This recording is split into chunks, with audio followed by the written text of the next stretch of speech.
Welcome to Audrey's reading area. Shout out to my grandbabies, Korea, Sanaa, David the Third, and Caden. I love you and miss you so much. All right, you guys. Alexa, what time is Audrey's reading area? Alexa, what time is Audrey's reading area? Audrey reads in her area live at 5, and please subscribe. LIVE, live at 5. Please subscribe to Audrey's reading area on YouTube. Go to YouTube, look for Audrey's reading area. Smash that subscribe button for me. All right, you guys. Yes, Wednesday, Multicultural Wednesday, the day we read books of other cultures. So today I have a fun, exciting, and different culture book, Ode to an Onion. Ode to an Onion. And this is written by Pablo Neruda and his Muse. And it says story by Alexandria, Giardino, and pictures by Felicita Sala. Felicita Sala. So go ahead and check it out. It is a scholastic book. Ode to an Onion. Well, Ode to an Onion, Pablo Neruda and his Muse. So let's jump in and see what it's all about. Written by story, says story by Alexandria Giardino, pictures by Felicita Sala. We're going to jump right in now and check out this book. Pablo was hard at work, writing a long, sad poem. His pen whirled. The pages piled high. See? The pages? They piled high. The clock struck 12. Pablo jumped. He was going to be late for lunch with his friend, Matilde. He combed his hair and wished he didn't look so gloomy. Oh.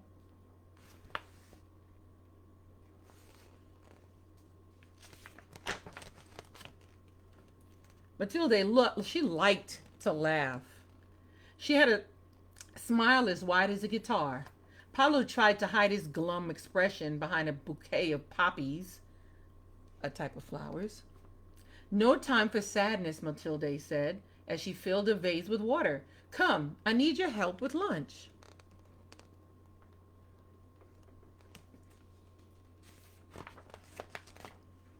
Matilde led Pablo to where fennel grew among tomato bushes. The air smelled like licorice and mud.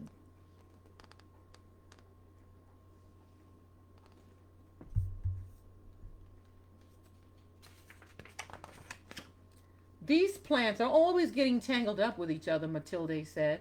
She plucked a tomato. They must be fighting over who gets more sunshine, Pablo sighed. Oh no, Matilde laughed. They're just doing a tango.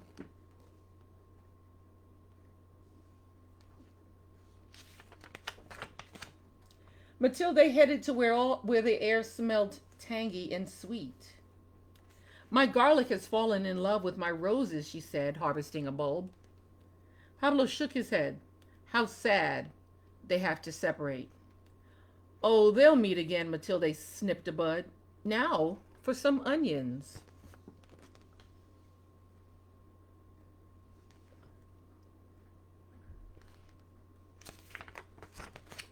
Matilde strode to the peach tree.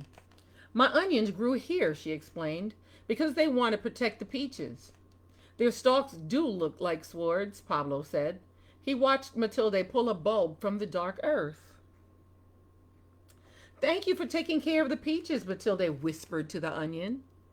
Now, I need you in my kitchen, where it will only make you cry when you slice it up, Pablo shrugged. So negative, huh? Look at the onions.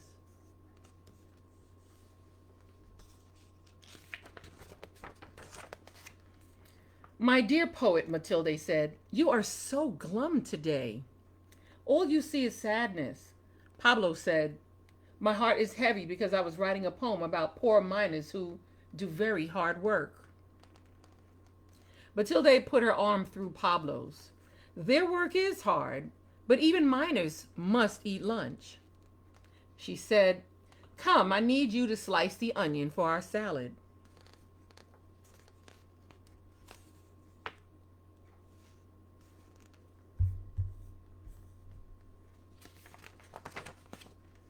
The onion's papery skin crinkled in Pablo's hands. Crinkled. As soon as he cut the onion, its earthy scent filled the air, making Pablo think of the garden, of the fennel struggle for sunlight, and the garlic longing for the roses. The scent burned Pablo's eyes. Tears streamed down his cheeks. At first, all he saw through his tears was a lowly vegetable. But then he noticed how the sunlight shone through the onion's layers. Interesting. The onion came out of the dark earth, Pablo said, to shine like a bright moon. Aren't onions beautiful? Matilde smiled. Wait till you taste it. And you see all the different constellations. Big Dipper. Yeah. Yep. Pablo bit into a slice. First came sharpness, but then came sweetness. He offered Matilde a piece. "Thank you," he said, wiping away tears, "for reminding me that even though there is sadness in the world, there is so much happiness." "Even in the simplest things," Matilde said, wiping away her own tears. "Like onions," Pablo said. "You should write about that," Matilde laughed.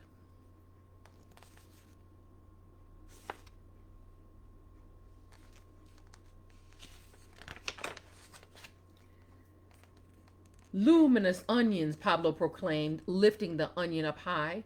"Sad things have always made me cry, but you have made me cry tears of joy. For that, I will celebrate you as only a poet can, with an ode."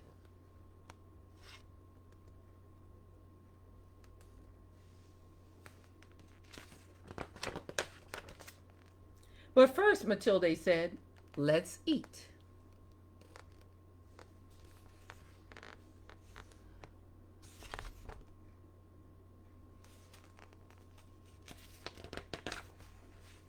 About Pablo and Matilde, I'm going to read this to you real quick.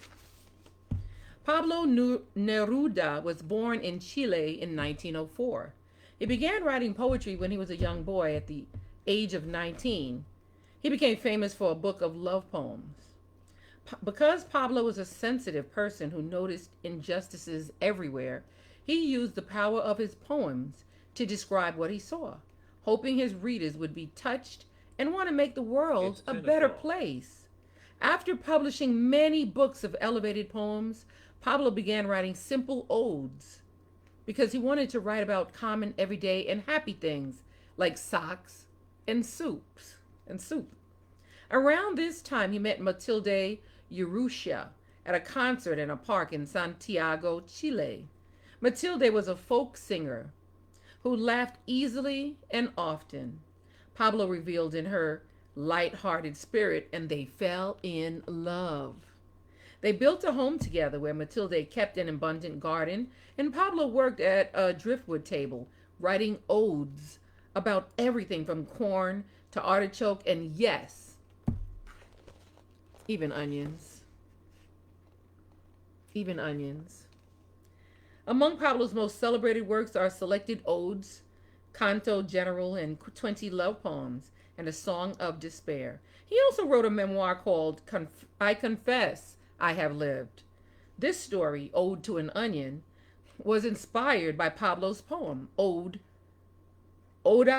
a la Cebolla, and Matilde's memoirs, My Life with Pablo Neruda. So I'm going to read Ode to the Onion, Ode to the Onion. I'm going to read that to you. really quick. Onion, luminous vessel, petal by petal, your beauty formed. Scales of glass made you swell. And in the secrecy of the dark earth, your womb grew round with dew. Beneath the earth, the miracle happened. And when your clumsy green sprout appeared, and your blades like sword were born in the garden, the earth amassed her power, bringing forth your naked transparency. And as in Aphrodite's birth, the remote sea reproduced the magnolia, raising up its bosom. Raising up its bosom. I repeated that. Like that, the earth made you, onion, bright as a planet and destined to shine. Constant constellation, round rows of water upon the dining table of the poor. Generous you, undo your globe of freshness in the fervent consummation of the pot, and in the fiery heat of the oil, a sliver of glass becomes a curdled feather of gold. I shall also recall how fertile your influence was on the salad's love. And the heavens seemed to conspire, giving you the fine shape of hail to celebrate your sharp sting upon the hemispheres of a tomato. But within the reach of the people's hands, showered with oil, sprinkled with a little salt, you vanquished the hunger of the laborer along the hard road, poor people's star. Fairy godmother wrapped in delicate paper, you arise from soil, eternal, intact, pure. Like the seed of a star, and upon cutting you, the kitchen knife draws forth the only sorrowless tear. You made us cry without hurting us. I have sung the praises of everything onion.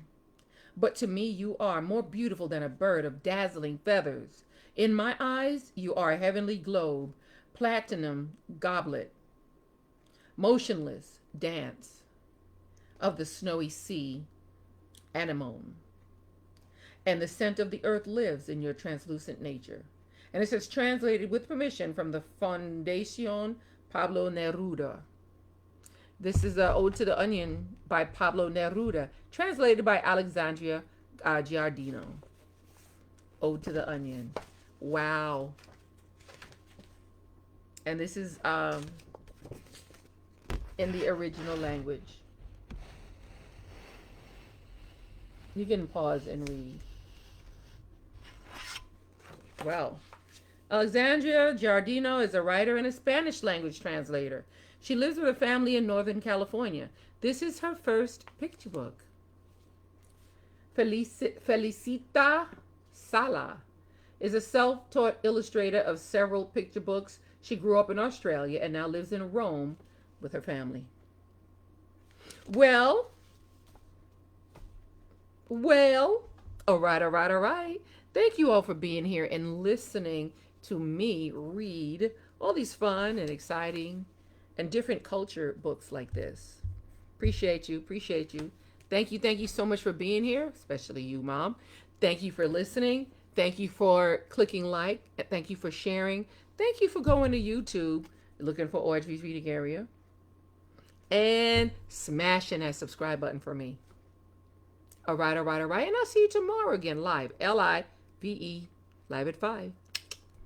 Tomorrow, here, Audrey's Reading Area.